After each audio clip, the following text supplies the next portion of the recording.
What's your family? I mean, there's so many questions I have because, and I know it's a private issue, but it stopped being a little private when you also made it sort of public, because a lot of the drama that came from you, from your page, from some posts you put up on your Instagram. It was just a post. This is some post. Okay, well, it was a post that sort of escalated. And that post in particular was... and the thing is, most people misunderstood the intention of that post. That was just me using Instagram to, address something at a particular time, which worked for that period of time. Yeah.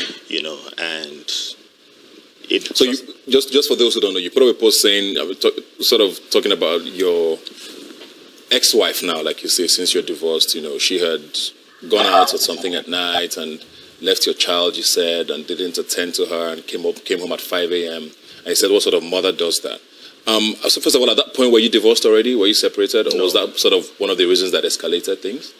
Yeah, still trying to bring me back to answering what I'm not trying to answer. And my point, the reason why I'm not answering is because, I'm not trying to make anybody look bad. Yeah. And I mean, till tomorrow she's still the mother of my child, Yeah. right? I still got love and respect for her. We're still in good terms. If you guys are concerned, if we're in good terms, yes, we are. We are still in good terms.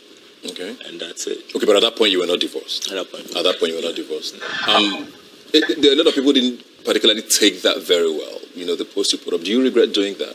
Because social media can get very messy, and people say sometimes it's better for things to be left, quiet. Was that a sort of a last resort for you? And why did you do that? Like I said, yes, exactly. I think that's just the phrase. It was the last resort I had, and I can't explain into detail telling you what made me do it and the actual reason and all of that stuff. But for me, I used Instagram as a tool to salvage the situation at a particular point in time, which worked for me. So, yes, a lot of people misunderstood it. I had to take all the bullets and all of that, but at the end of the day, it was for the sake of my daughter, And I feel I wouldn't say I regret it, because, it worked for me at that point in time since it was the only result I had.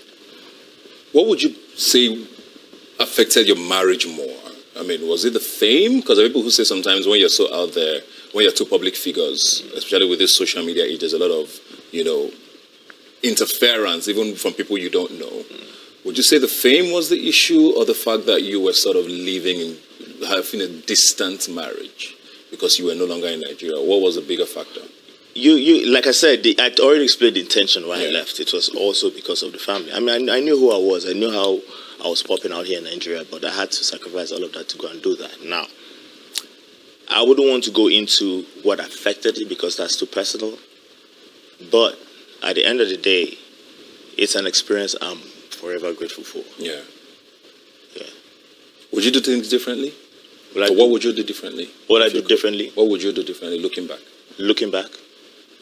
Like I said, I don't regret anything. If I had regrets, yes, I was start thinking about, maybe I would have done this differently. I don't regret anything at all. So what are the lessons then? What are the lessons? That's for my archives. Because if you're asking because of the fact you want other people to learn from those lessons, everybody's situation and case is different. Yeah. I'm sure you would understand that, speaking from a matrimonial point of view. Yeah. Yeah, so I wouldn't want to say, these are my lessons, or this is what I would have done differently. No.